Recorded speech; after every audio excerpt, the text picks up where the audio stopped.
The clippers stopped. Vivian Dawson unsnapped the cape and brushed the loose hair from the old man's collar. He reached for his wallet, hands trembling. She placed her palm over his and shook her head. "This one's on me, sir." His eyes filled. He nodded once, slow, heavy, and walked out without a word. 30 seconds later, her boss called her into the back office. The door closed. Through the glass, Denise Whitmore's hands sliced the air like blades. She walked out carrying her bag and her clippers. You're fired! Over a free haircut. But that old man? He wasn't just anybody. And what happened next, nobody saw coming. Let's rewind. In the heart of Bel Air, beyond iron gates taller than most dreams, 48 hours before that haircut changed everything. 5:45 a.m. Church Hill, Richmond, Virginia. The alarm didn't go off. It didn't need to. Vivian Dawson was already awake, standing in the narrow kitchen of a one-bedroom apartment she shared with her grandmother. The iron hissed against her salon smock, pressing each crease flat with the kind of care most people reserve for Sunday church clothes. On the refrigerator behind her, a chore chart written in purple marker, a photograph of her late grandfather in army dress uniform, and an overdue electric bill held up by a magnet shaped like a cross. Tanya Dawson shuffled in wearing slippers and a housecoat, already mid-sentence before her feet hit the linoleum. "You ironing that thing like it's a wedding dress. They don't pay you enough for all that pressing." Vivian smiled without looking up. "Grandma, presentation is half the job. The other half is tips." Tanya opened the fridge, stared into it like it owed her something, and closed it again. "And last month's tips didn't cover the light bill." She wasn't wrong. Vivian knew exactly how much was in the checking account. $211. Rent was $885, due in 9 days. The math didn't work. It hadn't worked in 3 months. But she pressed the smock anyway, hung it on the door hook, poured Tanya a cup of coffee, 1 sugar, no cream, and grabbed her bag. "I'll figure it out, Grandma." "You always say that." "Because I always do." Tanya watched her granddaughter walk out the front door into the gray morning light and said nothing. But her hand rested on the photograph on the fridge, the one of Vivian's grandfather, Staff Sergeant Theodore Dawson, who spent 22 years cutting hair for every soldier in his unit and never charged a dime for it. The bus came late. It always came late. Vivian stood at the stop with her earbuds in, watching the neighborhood scroll past through fogged glass, boarded up storefronts, a corner store with iron bars on the windows, a mural of a black girl with butterfly wings that someone had painted over the summer and no one had bothered to tag. Church Hill was changing. New coffee shops on one block, plywood on the next. Gentrification moved like water, slow, steady, and selective about what it touched. Prestige Salon and Spa sat right on that edge. Glass front, white lettering, lavender in the window boxes. From the outside, it looked like it belonged 3 neighborhoods over. Inside, it smelled like developer and eucalyptus and money. Vivian's station was the smallest one, tucked near the back next to the supply closet. She'd been there 2 years. In that time, she'd built a clientele that specifically requested her. Women who drove from across town, men who trusted no one else with a fade. Her hands were precise, patient. She could look at someone's head and see what it needed before they said a word. But skill didn't buy you a bigger station. Seniority did. And Denise Whitmore, the salon owner, measured loyalty in silence, not talent. Vivian opened her station drawer and touched the notebook she kept underneath the combs and clips. Soft black cover, pages dense with sketches, floor plans, chair layouts, a hand-drawn logo. Dawson's. Her barber shop. The one she'd open someday, a place where anyone could sit down regardless of what was in their wallet. She'd been building this dream on paper since cosmetology school, where she'd graduated with honors and $18,000 in debt that followed her like a second shadow. She closed the drawer when she heard Denise's heels clicking across the floor. "Vivian, a word." Denise pulled her aside near the reception desk. Fresh flowers had appeared on the counter overnight. New signage in the window. Something was happening. I need you to focus on booked clients only this week. No walk-ins, no freebies, no exceptions. Denise's voice was low but sharp. We have a big opportunity coming. A corporate event planner wants to book the crystal chandeliers. Walls lined with art worth more than entire neighborhoods. And beneath it all, salon for a political fundraiser. Important people. Do you understand? Vivian nodded. Her jaw tightened, but she said nothing. After Denise clicked away, a coworker leaned over from the next station. She just doesn't want the wrong people in here when the money shows up. Vivian didn't respond, but her eyes drifted to the empty chair by the window, then to the front door, where anyone could walk in. Anyone at all. She didn't know it yet, but someone was about to. The next afternoon, the front door of Prestige Salon swung open, and the wrong person walked in. Harold Caldwell stood in the entrance like a man who'd already decided he didn't belong. 78 years old, clean but worn jacket, a military veteran pin on the left lapel, trousers pressed thin at the knees. His hair was long, uncombed, curling past his ears in uneven silver waves. His hands, large, weathered, trembled at his sides. The receptionist looked up, looked him over, looked back down. Harold stepped to the counter. "Excuse me, ma'am. Could you point me toward the VA clinic? I think I took the wrong bus." The receptionist waved vaguely toward the street. 2 blocks south, I think. Maybe 3. She didn't look up again. Harold nodded, turned to leave. From the back station, Vivian watched. She saw the tremor in his hands, the pin on his jacket, the way he held himself, straight-backed, dignified, even as the world told him he was invisible. She crossed the salon floor. "Sir?" Harold stopped. "When's the last time you had a haircut?" He blinked. "Oh, I wasn't looking for... I've got an open chair." Vivian gestured toward her station. "Sit down." He hesitated. She didn't. "Please." Harold Caldwell sat down in the last chair at Prestige Salon and Spa, and for the next 20 minutes, something shifted. Vivian draped the cape around his shoulders, ran warm water through his hair. Her fingers moved the way her grandfather had taught her. Slow at first, reading the scalp, finding the natural line before the clippers touched skin. Harold closed his eyes. "How long has it been?" she asked quietly. "Since a haircut? Over a year. That's a long time." "Didn't seem to matter much." He paused. "My wife used to remind me, every 3 weeks like clockwork. 'Harold, you're starting to look like a stray dog.'" A small, broken laugh. "She passed 2 years ago. Elaine. After that, I guess I stopped caring about a lot of things." Vivian's hands didn't stop moving. Clippers hummed. Hair fell. "I'm sorry about your wife, sir." She was something. His voice thinned. Kept everything together. The house, me. After she was gone, I just sat there, in the same chair, watching the same window. Vivian worked in silence for a moment, shaping the fade above his ears. Clean, precise, the kind of cut that gives a man back 10 years. "My grandfather was military," she said. "Barber for his whole unit, 22 years. He always told me the best conversations happen in a barber's chair." Harold opened his eyes and looked at her reflection in the mirror. "Smart man." "The smartest I ever knew," she finished, removed the cape, brushed the cuttings from his collar. When she stepped back, the man in the mirror was different. Sharper, cleaner, present. Harold stared at himself like he was meeting someone he'd forgotten. He reached into his jacket pocket and pulled out his wallet. Inside, a few crumpled bills. Maybe $8, maybe less. It was everything he had, and they both knew it. Vivian placed her hand over his. "This one's on me, sir. Thank you for your service." Harold's chin trembled. He didn't speak. He reached into his breast pocket and pulled out a creased photograph. A woman with kind eyes and silver hair, laughing at something outside the frame. "Elaine," he said. "She would have liked you."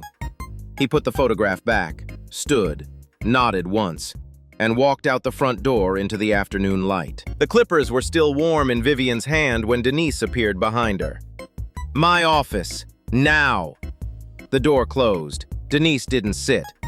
What did I tell you? No walk-ins, no freebies. That man wasn't even a client. He's a veteran, Denise. He needed a haircut. And I need a business that doesn't look like a charity. You're done, Vivian. Pack your things. No warning, no discussion. Done. Vivian packed her station in silence.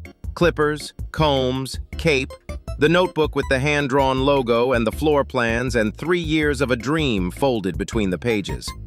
She walked out with her head high and her eyes dry. The other stylists watched. Not one of them said a word.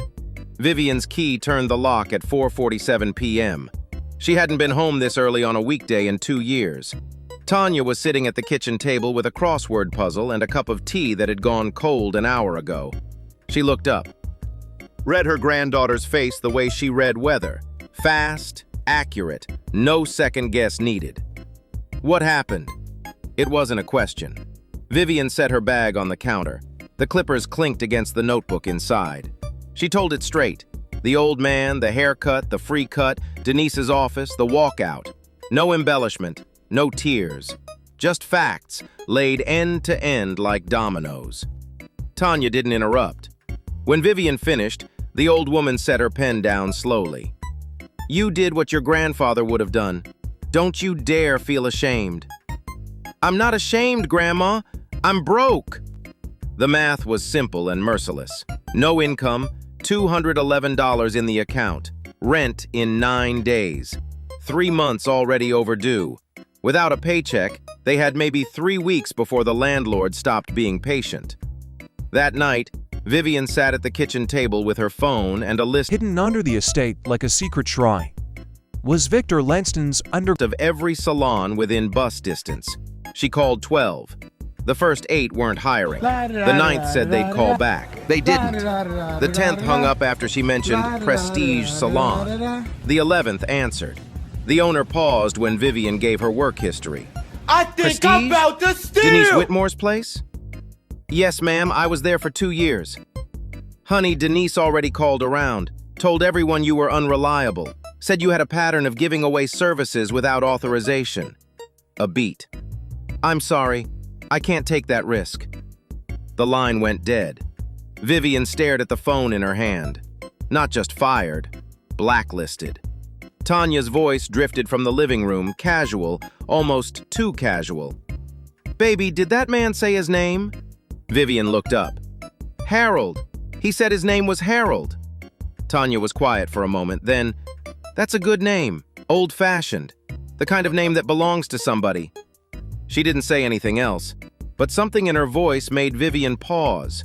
A weight, a knowing quality, as if the name meant more than 4 letters and 2 syllables. It didn't. Tanya had never heard of Harold Caldwell in her life, but the audience doesn't know that yet. Now, the other side of town. Richmond City Hall, same evening, different world. Mayor Graham Caldwell sat behind a polished oak desk wide enough to land a small plane on.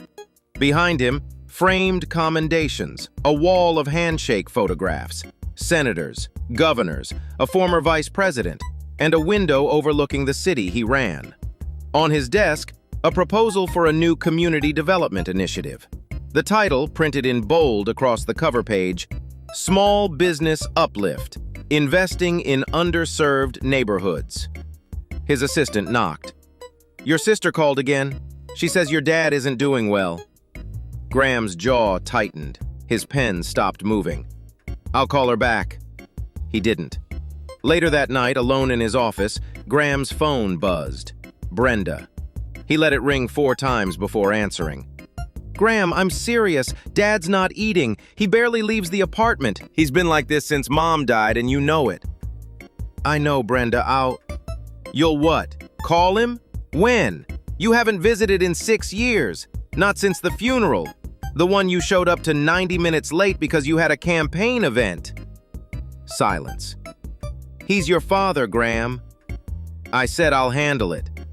He hung up, sat in the dark office. The proposal on his desk glowed under the desk lamp. Small business uplift. And the irony would have been poetic if anyone had been watching. But no one was. Not yet. 1 week later, Vivian did the only thing she knew how to do. She set up a folding chair on the sidewalk. It wasn't much. A metal chair from the kitchen, a plastic cape she'd bought at the dollar store, her clippers plugged into an extension cord that snaked through the apartment window and into the living room outlet. A hand-lettered cardboard sign leaned against the stoop. Haircuts. Pay what you can. Church Hill noticed. The first customer was Mr. Irvin from 4B, 71, retired postal worker, hadn't had a proper trim in months because his hands shook too much to do it himself. He sat down, suspicious. How much? Whatever you got, Mr. Irvin. He handed her a $5 and a sleeve of butter cookies his daughter had baked. Vivian gave him the cleanest cut he'd had in a year.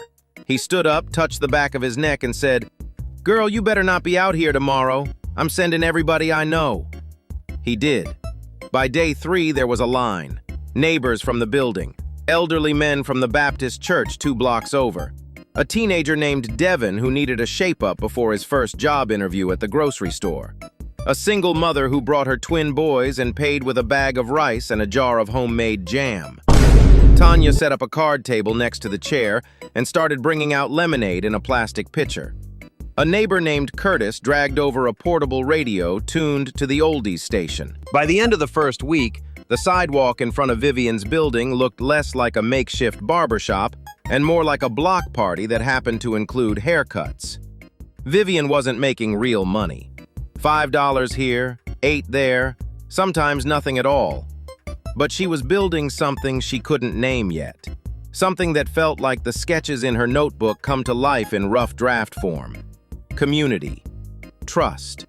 A chair where anyone could sit. On the 8th day, Harold came back. He'd been looking for her. Asked around at the salon. They wouldn't tell him anything. Asked at the VA clinic. Finally, a woman at the bus stop recognized Vivian's description and pointed him toward Church Hill. He walked up to the sidewalk chair, hat in hand, looking like a man carrying a debt he didn't know how to repay. "I heard what happened," he said quietly. "I didn't mean to cause you trouble, young lady." Vivian was mid-cut on a 12-year-old boy who wouldn't stop fidgeting. She didn't look up. "You didn't cause anything, Mr. Harold. My boss made her choice. I made mine." She paused, met his eyes. "I'd make the same one again." Harold stood there for a moment. Then he sat down on the stoop and waited. When the boy was done, Vivian patted the chair. "You're next." "I can't let you—" "Sit down, Mr. Harold." He sat. She draped the cape. The clippers hummed. And for the second time, the world around them went quiet. Tanya watched from the window upstairs and said nothing. But she smiled. 3 days later, a dark green sedan pulled to the curb on Church Hill, and a man got out holding a microphone and a press badge. Russell Boyd, 34, local TV reporter for WRIC Channel 6.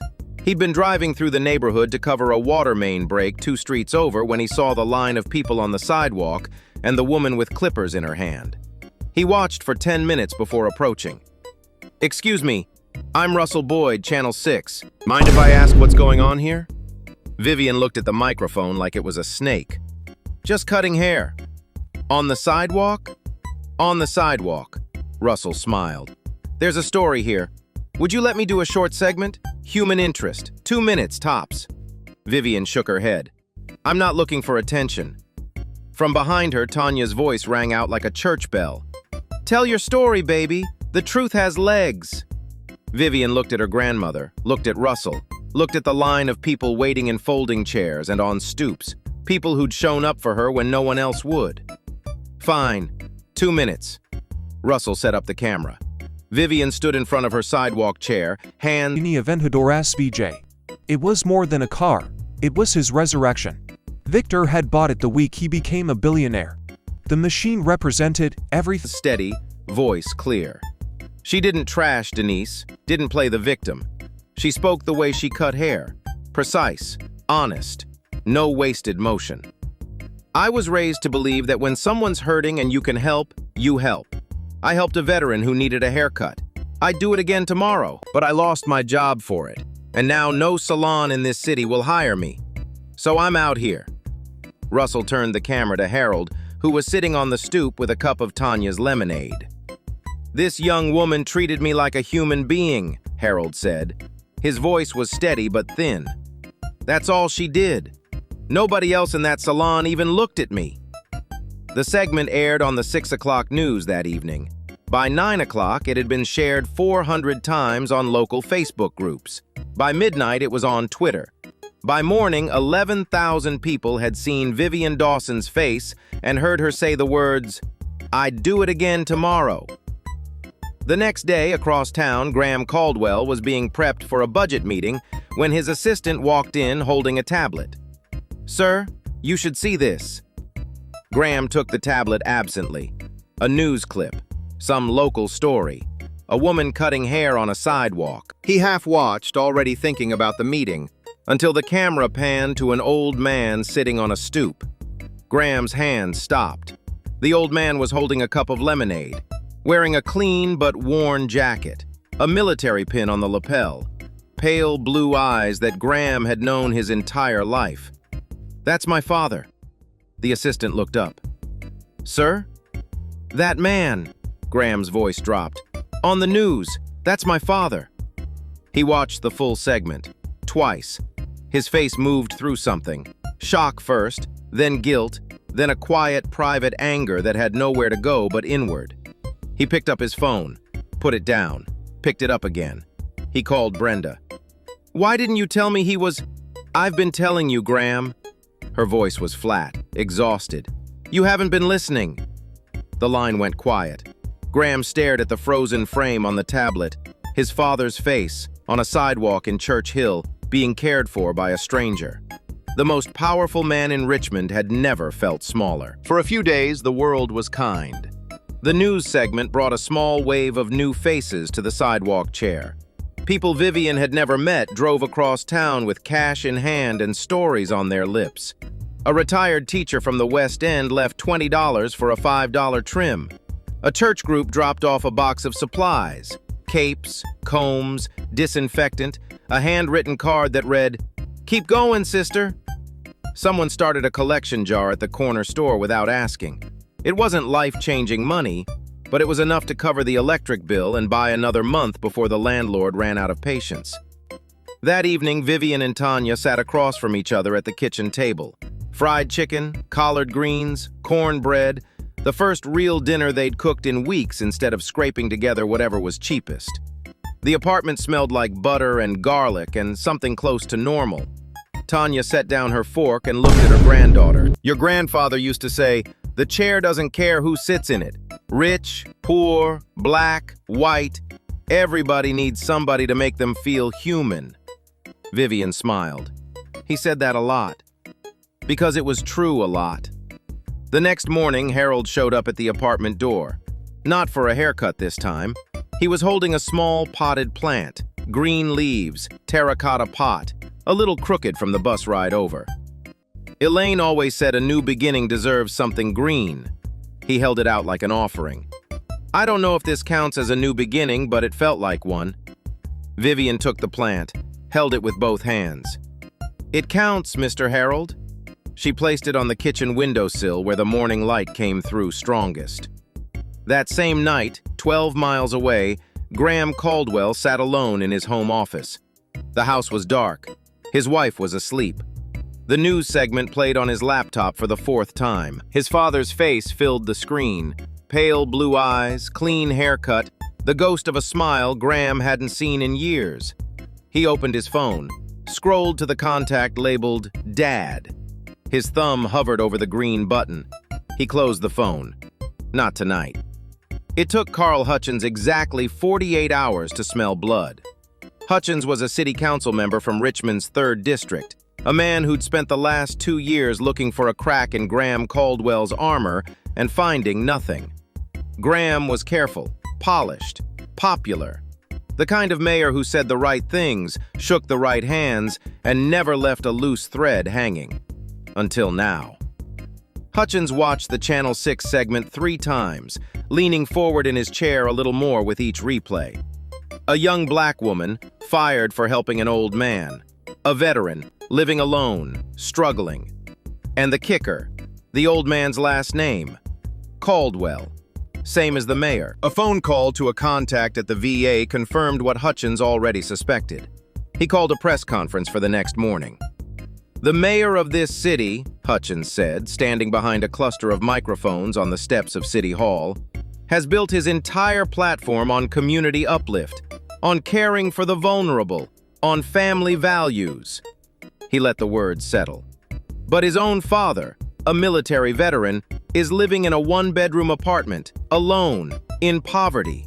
And a 26-year-old black woman lost her job for doing what the mayor's own family wouldn't, showing Harold Caldwell basic human decency. He paused, looked directly into the cameras. Where was the mayor? Where was the son? The story detonated. By noon, 3 national outlets had picked it up.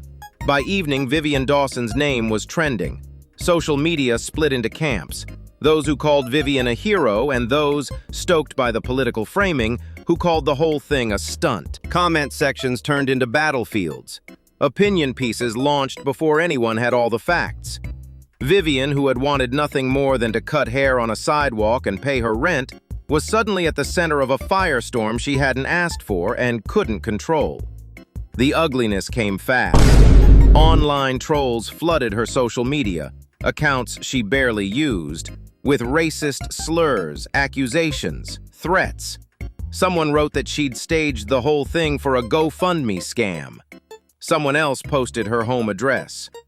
On Tuesday morning, Vivian walked outside to set up the sidewalk chair and found a spray-painted word on the brick wall next to her building door. A single word. The worst one. Red paint still wet. She stood there for 10 seconds. Then she got a rag and a bucket of soapy water, and she scrubbed it off before Tanya could see it.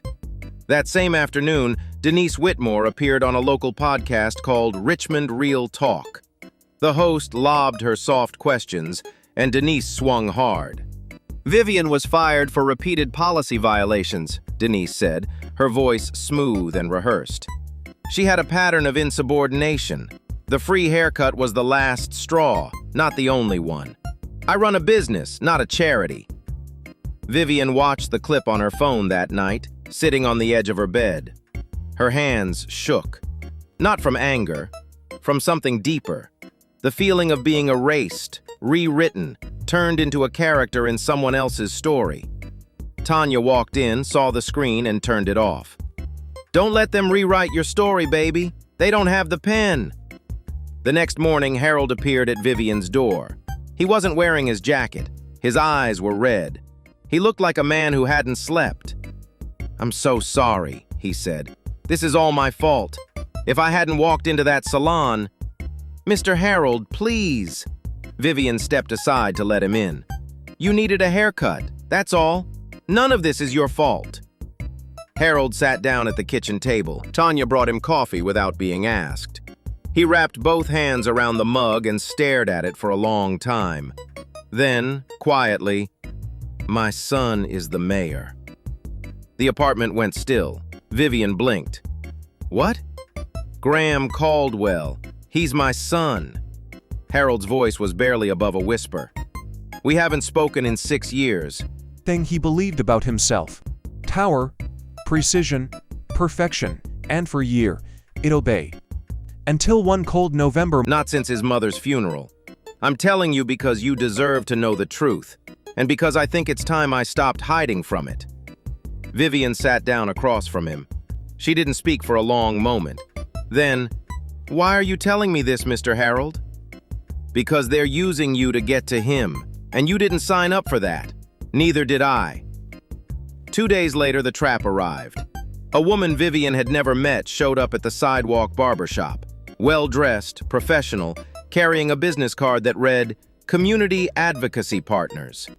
She said she represented a group that wanted to help Vivian, fund a wrongful termination lawsuit against Prestige Salon, get her on national television, set up a legal defense fund, all of it, pro bono. We believe in your story, Vivian. We want to make this right. It sounded like salvation. It smelled like politics. Vivian took the card. That night, she showed it to Tanya. Tanya turned the card over in her fingers. Who benefits from you being angry, baby? You or them? Vivian thought about Harold sitting at her kitchen table, telling her the truth with shaking hands. She thought about Graham Caldwell, a man she'd never met, whose father had been kinder to her than her own employer. She thought about the word on the wall and the podcast and the comments and the cameras and all the people who wanted to use her pain as a weapon. She called the number on the card the next morning. "Thank you for the offer, but I'm not interested. Vivian, you don't understand what we can do for—" "I understand fine. I'm not going to be anybody's weapon, not against an old man's son." She hung up. Tanya, listening from the kitchen doorway, nodded once. Your grandfather would have said the same thing. Harold Caldwell had not asked his daughter for anything in 6 years. Not money, not company, not even a phone call on his birthday. He was a proud man, and pride had a way of building walls that looked like strength from the outside and felt like prison from within. But on a Thursday morning, he took the bus to Brenda Caldwell Moore's house in the West End, knocked on her door, and asked for help. Not for himself. "She lost her job because of me," Harold said, sitting at Brenda's dining room table with a cup of tea he hadn't touched. "She's being dragged through the mud. People saying things about her online, her old boss lying about her on the radio. And you know what she did when they offered her money to go after Graham?" He shook his head. "She said no, turned it down flat, said she wouldn't be used as a weapon against an old man's son." Brenda sat across from him, watching her father's face. She hadn't seen him this animated in years, since before Mom died, since before the silence swallowed everything. "She's a good person, Brenda, better than all of us." "Dad, I'm not asking you to fix my life. I've made my peace with how things are between me and Graham. But this girl doesn't deserve what's happening to her. And your brother is the only person in this city with the power to do something about it." Brenda drove to City Hall that afternoon. She didn't call ahead, didn't schedule a meeting. She walked past Graham's assistant with the kind of authority that only a sister who changed your diapers could carry, and closed the office door behind her. Graham looked up from his desk. "Brenda, I'm in the middle of—" "Dad came to see me." Graham stopped. "Not about you, not about the news, not about any of this political circus." She sat down across from him, uninvited. "He came to ask me to help the woman who cut his hair, the one who got fired, the one who's being torn apart right now because she did something decent." Graham leaned back. His face was a mask, but the crack was showing, in the tightness around his eyes, in the way his hands gripped the armrest. "This isn't about politics anymore, Graham. Dad came to me because he couldn't come to you. He's not asking you to fix his life. He's asking you to help someone else. A stranger showed him more kindness than his own son has in 6 years." She let that land. "Sit with that." Graham said nothing. Brenda stood. She was halfway to the door when she turned back. "He's not angry at you, Graham. He's proud of you.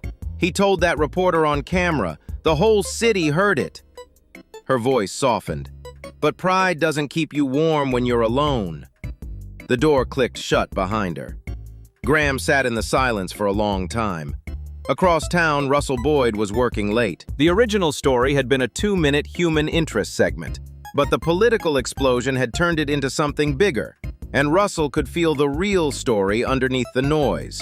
Not the politics, not the mayor's family drama, but something rotten at the core of Prestige Salon and Spa. He started making calls. Former employees, ex-clients, anyone who'd worked at that salon in the last 5 years. The picture came together fast. 3 former stylists confirmed independently that Denise Whitmore routinely turned away walk-in clients based on appearance. One of them, a woman named Carla who'd quit 8 months earlier, provided screenshots of a group text from Denise sent the week before the political fundraiser booking. "We can't have people like that in here when the council people come. Keep it clean. You know what I mean." People like that. Russell read the message 3 times. Then he pulled the city's public records on small business grants issued under Graham Caldwell's Community Uplift program. It took 20 minutes to find what he was looking for. Prestige Salon and Spa had received a $15,000 grant 18 months ago.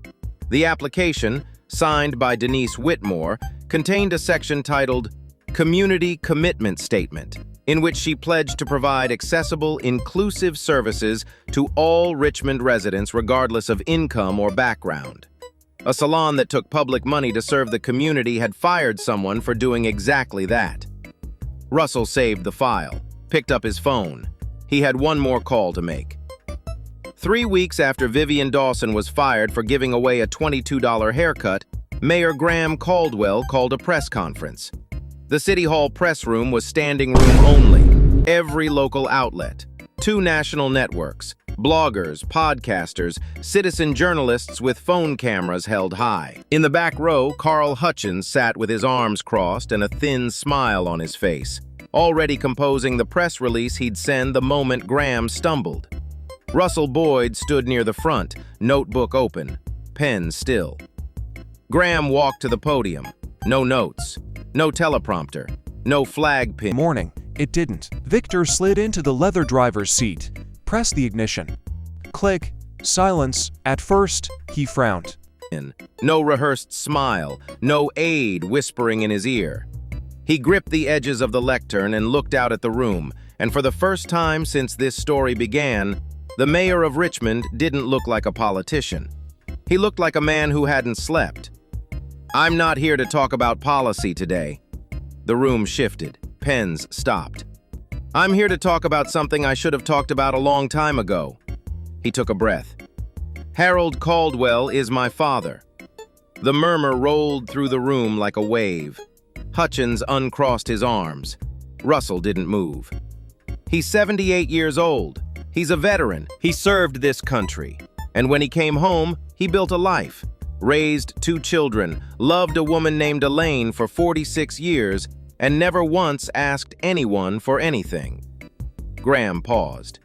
"And I failed him." The room went dead silent. "I didn't fail him because I'm the mayor. I failed him because I'm his son, and I stopped showing up. I let ambition build a wall between me and the man who raised me. I missed dinners, birthdays, holidays. I showed up 90 minutes late to my own mother's funeral because I had a campaign event I thought couldn't wait." His voice cracked. He caught it. It could have waited. Everything could have waited. He looked down at his hands on the lectern, then back up. 3 weeks ago, a young woman named Vivian Dawson did something I should have been doing. She saw my father, not as a political talking point, not as an inconvenience, not as somebody to look past, but as a person, a human being who needed to be seen. She gave him a haircut. She gave him 20 minutes of her time and the kind of dignity that shouldn't be remarkable but somehow is. Graham's jaw tightened. And she was punished for it. She was fired. She was blacklisted from every salon in this city. She was attacked online, called things I won't repeat in this room. Her former employer went on a podcast and lied about her record. And through all of it, Vivian Dawson didn't lash out. She didn't file a lawsuit. She didn't sell her story. She set up a chair on a sidewalk and kept cutting hair. He let that sit. She was offered money to publicly condemn me. She turned it down. A 26-year-old woman with $18,000 in student debt and 3 months of back rent turned down the easiest payday of her life because she refused to be used as a weapon against a man she'd never met, because that man was the father of the old man she'd helped. The room was so quiet that the hum of the air conditioning sounded loud. I don't deserve that kind of grace, but Vivian Dawson gave it anyway. Not to me, to my father. Graham straightened. When he spoke again, his voice was no longer breaking. It was clear. Today, I'm announcing 3 actions. First, a formal review of all small business grants issued under the city's Community Uplift program to ensure that every recipient is upholding the community service standards they pledged to meet. That review will begin with Prestige Salon and Spa, which received a $15,000 grant 18 months ago while maintaining practices that are the opposite of inclusive. Hutchins' smile disappeared. Second, a new micro-grant initiative for independent cosmetologists and barbers in underserved neighborhoods, funded through the existing Uplift program. If we're going to talk about community investment, we need to put money in the hands of people who are actually doing the work. Russell was writing fast. Third, and this is not from the mayor's office, this is from me personally. I owe Vivian Dawson an apology. Not because my office failed her, although it did. Because I failed her. Because I wasn't there for the man she helped when I should have been. He paused, looked directly into the center camera, and said 10 words that would be replayed, shared, printed, and quoted for months to come. Kindness shouldn't cost your livelihood. Not in my city. 2 seconds of silence. Then applause. Not polite applause, not political applause, but the kind that comes from the chest. That evening, Graham drove across town to a one-bedroom apartment he hadn't visited in 6 years. The building was smaller than he remembered. The hallway smelled like old carpet and someone's dinner. He stood in front of apartment 3C and knocked. Harold opened the door. He was wearing a clean shirt. His hair was neat. Vivian's cut, still holding its shape after 3 weeks. Father and son looked at each other for a long moment. 6 years of silence standing between them like furniture in a dark room. "You look tired, son." "I am, Dad." Harold stepped aside. Graham walked in. The apartment was small, tidy, and quiet. A single lamp on, a bowl of soup on the stove. On the kitchen counter, in a simple frame, the photograph of Elaine. Kind eyes, silver hair, laughing at something just out of view. Graham picked it up, held it carefully the way you hold something you've been afraid to touch. "I'm sorry I wasn't there. For the funeral. For everything after." Harold sat down at the table. "You're here now." They didn't solve everything that night. That's not how it works. Not in real life, not in this story. 6 years of silence don't dissolve over one bowl of soup. But Graham stayed. He sat across from his father at the small kitchen table, and they ate reheated soup and bread, and they talked about small things. The weather, the neighborhood, a bird that had been building a nest on Harold's windowsill. It wasn't enough, but it was a start. The next week, Russell Boyd's full investigative piece aired on Channel 6. Former employees, text messages, grant records. The phrase, "people like that," played on screen 3 times. Prestige Salon and Spa faced a formal city audit. The $15,000 grant was suspended pending review. The corporate fundraiser pulled out. Clients canceled. That was all. Machines fail. Batteries die.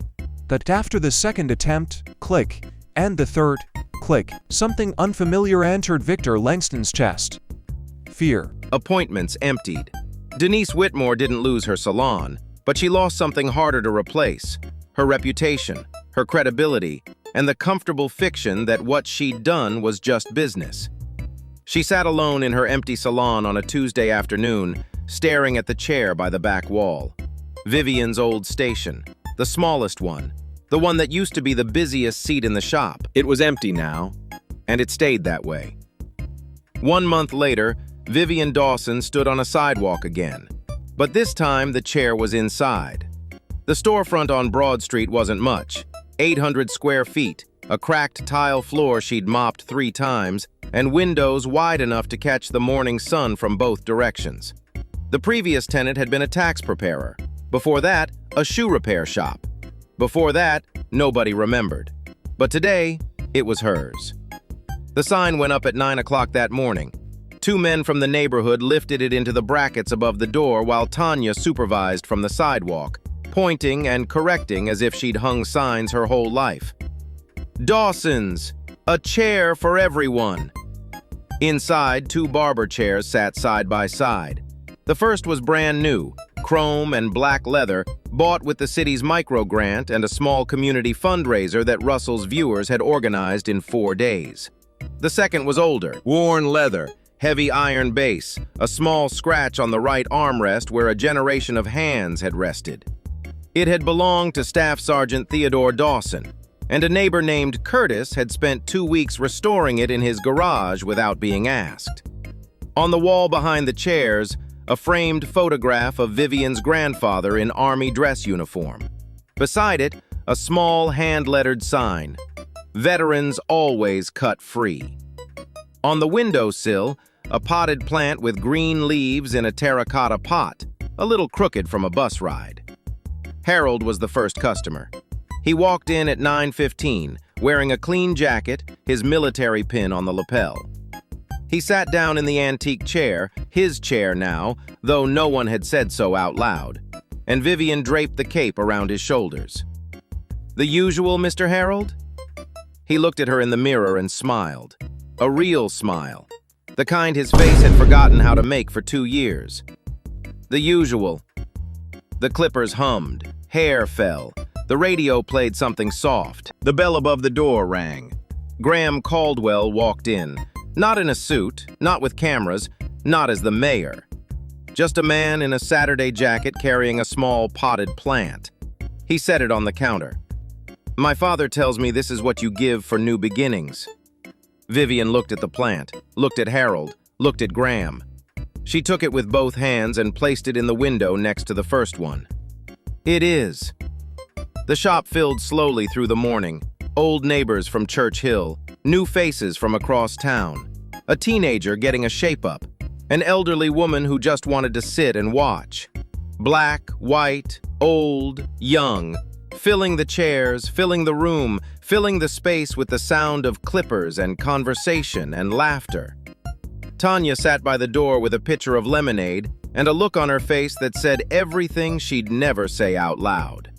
The chair didn't care who sat in it. It never had. 1 year later, Dawson's barbershop had 2 employees, a waiting list on Saturdays, and a jar of lemonade that Tanya refilled every morning, whether anyone asked or not. Harold came in every other Saturday. Same chair, same time.